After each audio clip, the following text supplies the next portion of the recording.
Welcome to rhythm of learning. 60 ദിവസത്തെ ടോപ്പിക്സിന്റെ class തീർന്നതിന് ശേഷം നമ്മളിപ്പോ SCRT ചാപ്റ്റേഴ്സ് പഠിക്കാൻ തുടങ്ങാണ്.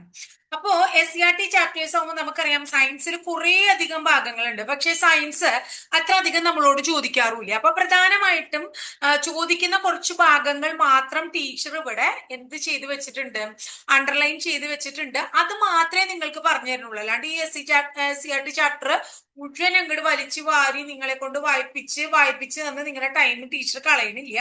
അപ്പൊ നമ്മൾ മാറ്റങ്ങളുടെ രസതന്ത്രം എന്ന് പറയുന്ന ചാപ്റ്റർ ആണിത്. ഇത് 8th സ്റ്റാൻഡേർഡിലെ 4th ചാപ്റ്റർ ആണ്. അപ്പൊ ഇതിൽ പ്രധാനപ്പെട്ട കാര്യങ്ങൾ മാത്രം പഠിച്ച് നമുക്ക് പോവാം. അപ്പൊ ആദ്യം പറയാണ് നമ്മൾ ദ്രവ്യം എന്താണ് ദ്രവ്യം എന്നൊക്കെ നമ്മൾ ദ്രവ്യവുമായിട്ട് റിലേറ്റഡ് ആയിട്ടുള്ള കാര്യങ്ങളൊക്കെ പഠിക്കാൻ നമ്മളോട് പറയുന്നുണ്ട് PSC. അപ്പൊ പറയാണ് പ്രപഞ്ചത്തില് ഏത് പദാർത്ഥങ്ങൾ എടുത്തു നോക്കിയാലും ആ പദാർത്ഥങ്ങൾ ദ്രവ്യത്താൽ നിർമ്മിതമാണ്. അപ്പൊ അങ്ങനെ നമുക്കിപ്പോ ചോദിച്ചു കഴിഞ്ഞാൽ പ്രപഞ്ചത്തിലെ പദാർത്ഥങ്ങളെല്ലാം എന്തുകൊണ്ട് നിർമ്മിതമാണ്? ദ്രവ്യത്താൽ അഥവാ മാറ്ററിനാൽ നിർമ്മിതമാണ് എന്ന് മനസ്സിലാക്കി വെക്കുക. ഇനി അടുത്തത് എന്താണ് ഇപ്പൊ ദ്രവ്യത്തിന്റെ ഒരു സവിശേഷത എന്താണെന്ന് ചോദിച്ചാൽ നമ്മൾ പറയും സ്ഥിതി ചെയ്യാൻ സ്ഥലം ആവശ്യമുള്ളത് എന്നാണ് ദ്രവ്യത്തിന്റെ ഒരു സവിശേഷത. അപ്പൊ ദ്രവ്യത്തിന്റെ പ്രത്യേകത വെറുതെ ഒന്നും അതിന് ഇരിക്കാൻ പറ്റില്ല. അതിന് എന്ത് വേണം?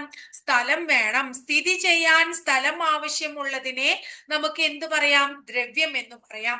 ദ്രവ്യത്തിന് സ്ഥിതി ചെയ്യാൻ ആവശ്യമായ ആ സ്ഥലത്തെ നമുക്ക് എന്ത് പറയാം? വ്യാപ്തം അഥവാ വോളിയം എന്ന് പറയാം. ദ്രവ്യത്തിന് സ്ഥിതി ചെയ്യാൻ ആവശ്യമായ സ്ഥലത്തെ നമ്മൾ എന്ത് വിളിക്കുന്നു? വ്യാപ്തം അഥവാ വോളിയം എന്ന് വിളിക്കുന്നു. ഇനി പറയാണ് ദ്രവ്യത്തിന്റെ ഒരു സവിശേഷത ദ്രവ്യത്തിന് സ്ഥലം വേണം എന്ന് പറഞ്ഞു അല്ലെ. അടുത്ത സവിശേഷത ദ്രവ്യത്തിന് മാസ് ഉണ്ട് എന്നാ പറയണേ. ആ ആദ്യത്തെ സവിശേഷത സ്ഥലം വേണം. രണ്ടാമത്തെ സവിശേഷത ദ്രവ്യത്തിന് മാസ് ഉണ്ട്. അത് ദ്രവ്യത്തിന്റെ മറ്റൊരു സവിശേഷതയാണ്. ഒരു പദാർത്ഥത്തിൽ അടങ്ങിയിരിക്കുന്ന ദ്രവ്യത്തിന്റെ അളവിനെയാണ് നമ്മൾ മാസ് എന്ന് വിളിക്കുന്നത്. എന്താ മാസ്? ഒരു പദാർത്ഥത്തിൽ അടങ്ങിയിരിക്കുന്ന ദ്രവ്യത്തിന്റെ അളവാണ് മാസ്. എന്താണ്? ഒരു പദാർത്ഥത്തിൽ അടങ്ങിയിരിക്കുന്ന ദ്രവ്യത്തിന്റെ അളവാണ് മാസ് എന്ന് ഉദ്ദേശിക്കണം കേട്ടോ. ഇനി അടുത്തത് അപ്പൊ നമ്മൾ ഇവിടെ നോക്കുക. ദ്രവ്യത്തിന്റെ നല്ലൊരു ഡെഫിനിഷൻ കൊടുത്തേക്കാണ്. സ്ഥിതി ചെയ്യാൻ സ്ഥലം ആവശ്യമുള്ളതും മാസ് ഉള്ളതുമായ ഏതു വസ്തുവിനെയും നമുക്ക് ദ്രവ്യം എന്ന് വിളിക്കാം. അപ്പൊ ദ്രവ്യം എന്താണ്? സ്ഥിതി ചെയ്യാൻ സ്ഥലം ആവശ്യമുള്ളതും മാസ് ഉള്ളതുമായ ഏതിനെയും നമുക്ക് എന്ത് വിളിക്കാം? ദ്രവ്യം എന്ന് വിളിക്കാം. ദ്രവ്യത്തിന് നമുക്കറിയാം ഖരം, ദ്രാവകം, വാതകം എന്നിങ്ങനെ 3 അവസ്ഥയുണ്ട് എന്ന് നമ്മൾ പഠിച്ചിട്ടുണ്ട്. നമുക്ക് എല്ലാവർക്കും അറിയുന്നതാണ്. ദ്രവ്യത്തിന്റെ 4ാമത്തെ അവസ്ഥയെ നമ്മൾ എന്ത് വിളിക്കുന്നു? പ്ലാസ്മാവസ്ഥ എന്ന് വിളിക്കുന്നു. 4ാമത്തെ അവസ്ഥ പ്ലാസ്മാവസ്ഥയാണ്. പ്രപഞ്ചത്തിൽ ഏറ്റവും അധികം കാണപ്പെടുന്നത് ഏത് അവസ്ഥയിലുള്ള ദ്രവ്യമാണ്? പ്ലാസ്മാവസ്ഥയിലുള്ള ദ്രവ്യമാണ്. പ്രപഞ്ചത്തിൽ ഏറ്റവും കൂടുതൽ കാണപ്പെടുന്നത് പ്ലാസ്മാവസ്ഥയിലുള്ള ദ്രവ്യമാണ്. നക്ഷത്രങ്ങൾ, നെബുലകൾ എല്ലാം കാണപ്പെടുന്നത്. അപ്പൊ നക്ഷത്രങ്ങൾ ഏതവസ്ഥയിലാ? പ്ലാസ്മാവസ്ഥ. നെബുലകൾ ഏതവസ്ഥയിലാ? പ്ലാസ്മാവസ്ഥ അല്ലെ. ഉയർന്ന താപനിലയിൽ സ്വതന്ത്രമായ ചാർജിത കണങ്ങൾ കൂടിച്ചേർന്നാണ് എന്തുണ്ടാകുന്നത്? പ്ലാസ്മ ഉണ്ടാകണേ. അപ്പൊ എങ്ങനെയാ പ്ലാസ്മ ഉണ്ടാവണേന്നും കൂടി പഠിച്ചു വെക്കും മക്കളെ. ഉയർന്ന താപനിലയിൽ സ്വതന്ത്രമായ ചാർജിത കണങ്ങൾ കൂടിച്ചേരുമ്പോൾ എന്തുണ്ടാകുന്നു? പ്ലാസ്മ ഉണ്ടാകുന്നു. കൂടാതെ വളരെ ഉയർന്നതും താഴ്ന്നതുമായ താപനിലകളിൽ മറ്റ് പല അവസ്ഥകളും ദ്രവ്യത്തിനുള്ളതായി ശാസ്ത്രജ്ഞന്മാർ കണ്ടെത്തിയിട്ടുണ്ട്. അങ്ങനെയുള്ള അവസ്ഥകളാണ് Bose Einstein condensate, fermionic condensate എന്നിവ. അപ്പൊ ദ്രവ്യത്തിന്റെ നമ്മുടെ ഖരം, ദ്രാവകം, വാതകം, പ്ലാസ്മ തുടങ്ങിയ അവസ്ഥകളല്ലാതെ Bose Einstein condensate, fermionic condensate എന്നിവയൊക്കെ മറ്റ് പല ദ്രവ്യത്തിന്റെ അവസ്ഥകളാണ് എന്നാണ് പറയുന്നത്. ഇനി അടുത്തത് എന്താ പറയണേ?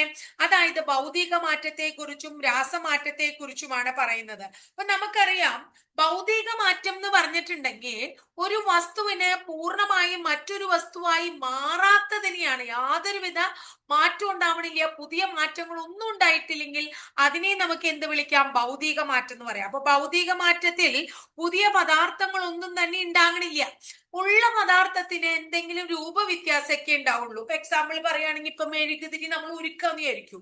മെഴുകുതിരി ഉരുക്കുമ്പോ മെഴുകുതിരി ഇപ്പൊ നല്ല ഭംഗിയുള്ള പല ഷേപ്പുകൾ ഇരിക്കുന്നത് ഒരു ഷേപ്പ് ഇല്ലാത്ത അവസ്ഥയിലായിട്ട് മാറുന്നു.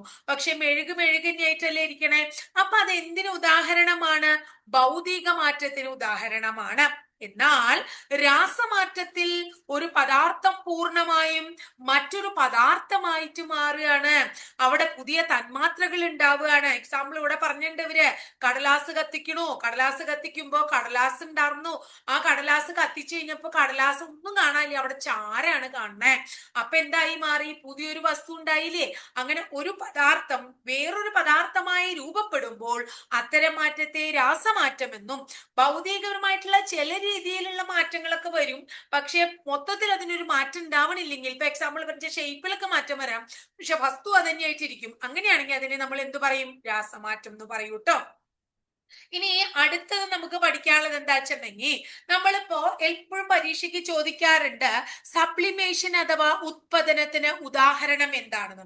അതായത് ഇപ്പൊ എക്സാമ്പിൾ പറയുകയാണെങ്കിൽ ഇപ്പൊ നേരത്തെ ഭൗതിക മാറ്റവും രാസമാറ്റവും ഒക്കെ നമ്മൾ പറഞ്ഞു. ഇവിടെ എന്താ വെച്ചാ ചില വസ്തുക്കൾ ഇപ്പൊ ഖര വസ്തുക്കളുണ്ട്, ദ്രാവക വസ്തുക്കളുണ്ട്, വാതകം, അങ്ങനെ നമ്മൾ പറഞ്ഞു അല്ലെ. അപ്പോ ഇവിടെ പറയാണ് ചില ഖരവസ്തുക്കൾ ചൂടായാൽ അവ നേരിട്ട് വാതകാവസ്ഥയിലേക്ക് പോവാണ്. അപ്പൊ അത്തരം അവസ്ഥയെയാണ് നമ്മൾ ഉത്പാദനം എന്ന് പറയുന്നത്. ഇപ്പൊ എക്സാമ്പിൾ എന്താ പറയാ? കർപ്പൂരം കത്തിക്കുകയാണ്. കർപ്പൂരം കത്തിച്ചു കഴിഞ്ഞാൽ അവിടെ കത്തി കഴിഞ്ഞു കഴിഞ്ഞാൽ നല്ലൊരു മണമൊക്കെ വരും. പിന്നെ അവിടെ വല്ലതും കാണുമോ? വെച്ചേക്കണ സ്ഥലത്ത് ഒന്നും കാണാനില്ല അല്ലെ. അതുപോലെ തന്നെ നാഫ്തലിൻ. നാഫ്തലിൻ എന്ന് പറഞ്ഞാൽ എന്താ പറയാ? പാറ്റ ഗുളിക അല്ലെ. അപ്പൊ അതൊക്കെ എന്താണ്? ചൂടാക്കിയാൽ അല്ലെങ്കിൽ എന്തുണ്ടാവും? അവിടെ ഒന്നും ഉണ്ടാവില്ലേ, നേരിട്ടത് വാതകമായിട്ട് പോകും. അത്തരത്തെ നമ്മൾ എന്താ പറയണേ? സപ്ലിമേഷൻ എന്ന് പറയുന്നു ട്ടോ. ഇനി അടുത്തത് ഫ്രീസറിൽ വെച്ചിരിക്കുന്ന വെള്ളാണെന്ന് വിചാരിക്കാം. അതെന്തായിട്ട് മാറും? ഐസായിട്ട് മാറും അല്ലെ. അങ്ങനെ ഒരവസ്ഥയിലുള്ള പദാർത്ഥം മറ്റൊരു അവസ്ഥയിലേക്ക് മാറുകയാണ്. അത് ഖരം, ദ്രാവകം, വാതകം, മൂന്നവസ്ഥയുണ്ട്. അപ്പോ ദ്രാവകാവസ്ഥയിലുള്ള സാധനം ഖരാവസ്ഥയിലാക്കി മാറുകയാണ്. അതിനെ നമ്മൾ പറയുന്നത് എന്താണ്? അവസ്ഥാ പരിവർത്തനം എന്നാണ്. എന്താ പറയുന്നത്? അവസ്ഥാ പരിവർത്തനം എന്നാണ് അതിന് പറയുന്നത് അല്ലെ. അപ്പൊ അവസ്ഥാ പരിവർത്തന സമയത്ത് എന്താ ഉണ്ടാവണേ? ഒരു പദാർത്ഥം മറ്റൊരു പദാർത്ഥമായിട്ട് എന്താ പറയുന്നത്? മറ്റൊരു അവസ്ഥയിലേക്ക് മാറ്റപ്പെടുകയാണ്. ഒരവസ്ഥയിൽ നിന്ന് ഒരു പദാർത്ഥം മറ്റൊരവസ്ഥയിലേക്ക് മാറ്റപ്പെടുമ്പോഴാണ് അവസ്ഥാ പരിവർത്തനം ഉണ്ടാകുന്നത്. ഏറ്റവും നല്ല എക്സാമ്പിൾ ഫ്രീസറിൽ വെള്ളം വെച്ചാൽ വെള്ളം എന്തായിട്ട് മാറുന്നു? കട്ടയായിട്ട് മാറുന്നു എന്നുള്ളതാണ് കേട്ടോ. അപ്പൊ അത് ക്ലിയർ ആയില്ലേ നിങ്ങൾക്ക്? അടുത്തത് പറയാണ് രാസപ്രവർത്തനത്തിൽ പങ്കെടുക്കുന്ന പദാർത്ഥങ്ങളെ, ഇപ്പൊ രാസപ്രവർത്തനത്തില് ഏർപ്പെടുന്ന പദാർത്ഥങ്ങളെ എന്ത് വിളിക്കും? അതായത് ഇപ്പൊ പുതിയത് ഇപ്പൊ എക്സാമ്പിൾ പറയുകയാണെങ്കിൽ ഇപ്പൊ കടലാസ് എന്ത് കത്തിച്ച് എന്തായി മാറി? ചാരായി മാറി. അപ്പൊ അങ്ങനെയുള്ളതില് രാസപ്രവർത്തനത്തിൽ പങ്കെടുക്കണ പദാർത്ഥം, ആ കടലാസ് ഉണ്ടല്ലോ, അതിനെ നമുക്ക് അഭികാരകങ്ങൾ എന്നും, പുതിയതായിട്ടുണ്ടാവണത്, പുതിയതായിട്ട് എന്തിട്ടുണ്ടായേ? ചാറുണ്ടായി, അതിനെ നമുക്ക് ഉൽപ്പന്നങ്ങൾ എന്നും വിളിക്കാം. അപ്പൊ അഭികാരകങ്ങളും ഉൽപ്പന്നങ്ങളും എന്താന്ന് ക്ലിയർ ആയോ മക്കളെ?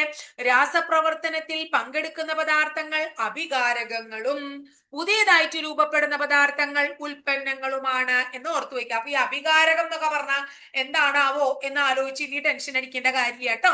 ഇനി അടുത്തത് താപമോചക പ്രവർത്തനം എന്താന്ന് പരീക്ഷയ്ക്ക് ചോദിക്കാറുണ്ട്.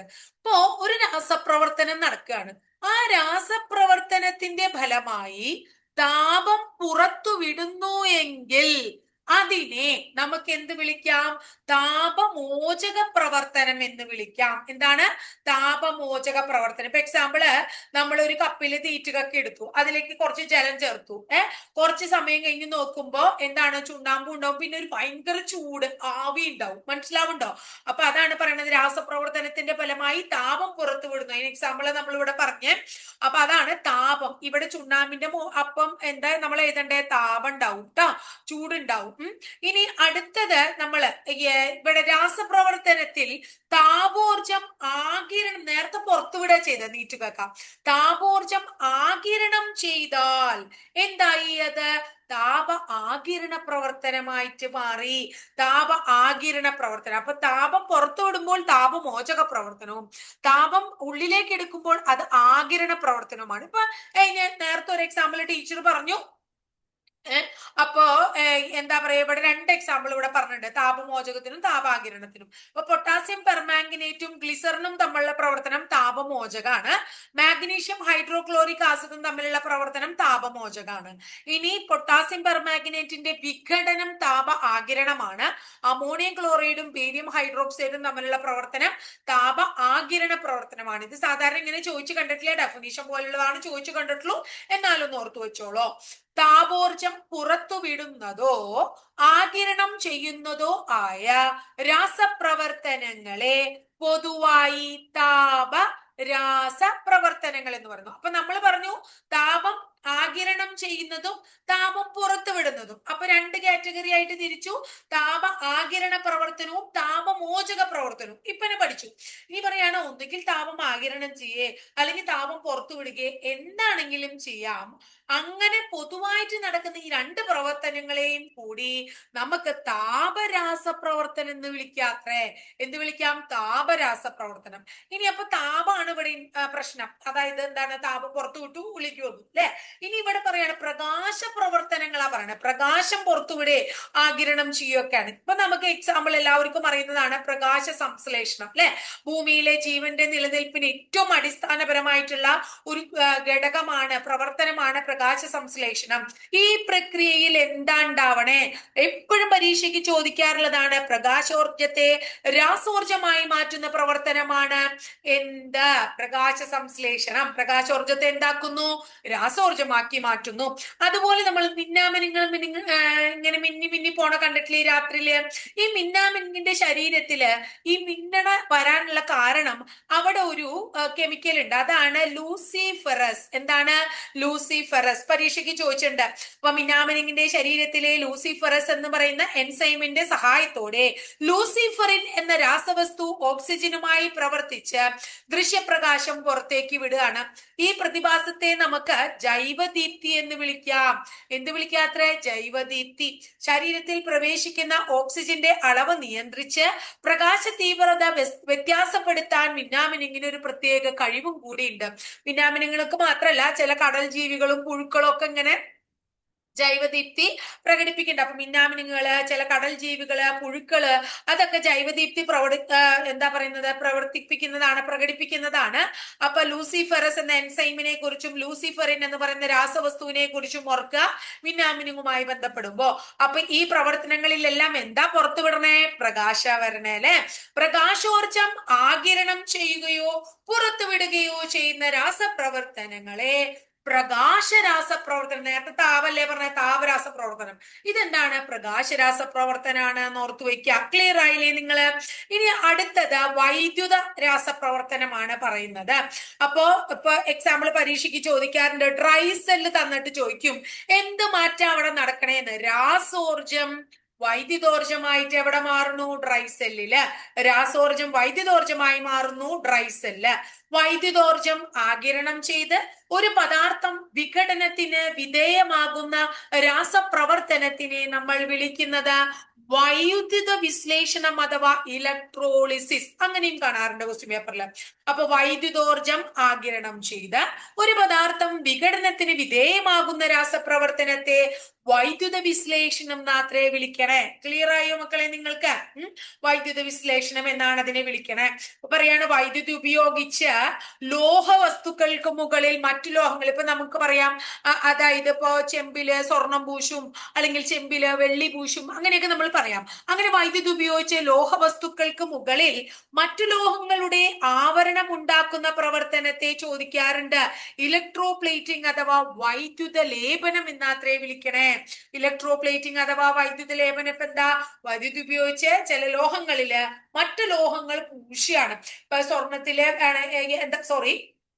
എന്താ ചെമ്പില് സ്വർണം പൂശും, അതുപോലെ തന്നെ വെള്ളി പൂശും, അങ്ങനെയൊക്കെ ചെയ്യുന്നത് കേട്ടോ. അപ്പോ ഇനി രാസപ്രവർത്തനം നടക്കുമ്പോൾ വൈദ്യുതോർജം ആഗിരണം ചെയ്യപ്പെടുകയോ ഉൽപ്പാദിപ്പിക്കുകയോ ചെയ്യുന്ന പ്രവർത്തനങ്ങളെ നമ്മൾ എന്ത് വിളിക്കുന്നു? അപ്പോ വൈദ്യുത രാസപ്രവർത്തനം, ഇലക്ട്രോ കെമിക്കൽ റിയാക്ഷൻ എന്ന് വിളിക്കാം കേട്ടോ. അപ്പോ ക്ലിയർ ആയില്ലേ? അപ്പോ ഇവിടെ രാസപ്രവർത്തനവും ഊർജ്ജമാറ്റവും പറയാണ്. പദാർത്ഥങ്ങൾ കത്തുമ്പോ അവിടെ താപം പുറത്തു വിടുന്നു, പദാർത്ഥങ്ങള് ചൂടേറ്റ് വിഘടിക്കുകയാണ്, അപ്പൊ താപം ആഗിരണം ചെയ്യണം ആ പദാർത്ഥം.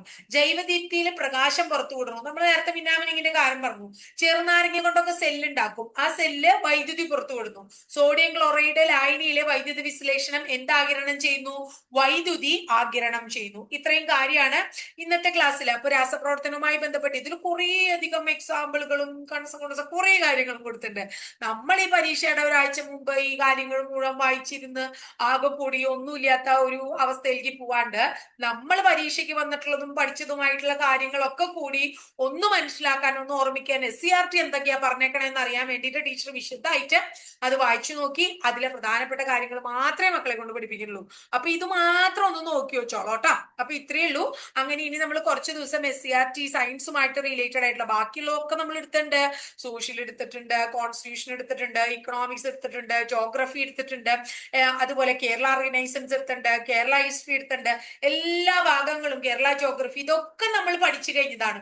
സയൻസിന്റെ പാഠഭാഗങ്ങൾ മാത്രമേ കുറച്ച് ബാക്കിയുള്ളൂ. ആ സയൻസ് പാഠഭാഗങ്ങളാണ് നമ്മൾ ഇന്നോട്ട് പഠിക്കണേ. ക്ലിയർ ആയില്ലോ? അപ്പൊ ഇത്രയേ ഉള്ളൂ ഇന്നത്തെ ക്ലാസ്സിൽ. അറിയാത്ത എന്താ പറയാ, ഇതിനെ കുറിച്ച് വലിയ ധാരണയില്ലാത്ത കുട്ടികള് SCERT ഇപ്പൊ തൊട്ടേ കാണുള്ളൂ വെച്ചാൽ പ്ലേലിസ്റ്റിൽ കൃത്യമായിട്ട് ടീച്ചർ സോഷ്യൽ സയൻസ്, അതുപോലെ തന്നെ എന്താ പറയാ Kerala history, Kerala renaissance, Indian geography, Kerala geography എന്നൊക്കെ പറഞ്ഞു പ്രത്യേകം SCERTയുടെ പ്ലേലിസ്റ്റ് ക്രിയേറ്റ് ചെയ്തെടുത്തിട്ടുണ്ട്. അപ്പൊ ചാനലിൽ ഒന്ന് കണ്ടു നോക്കിക്കോളൂ കേട്ടോ. അപ്പൊ ഇത്രയേ ഉള്ളൂ. അടുത്ത ക്ലാസ്സിൽ മറ്റൊരു ചാപ്റ്ററുമായിട്ട് നമുക്ക് വീണ്ടും കാണാം കേട്ടോ.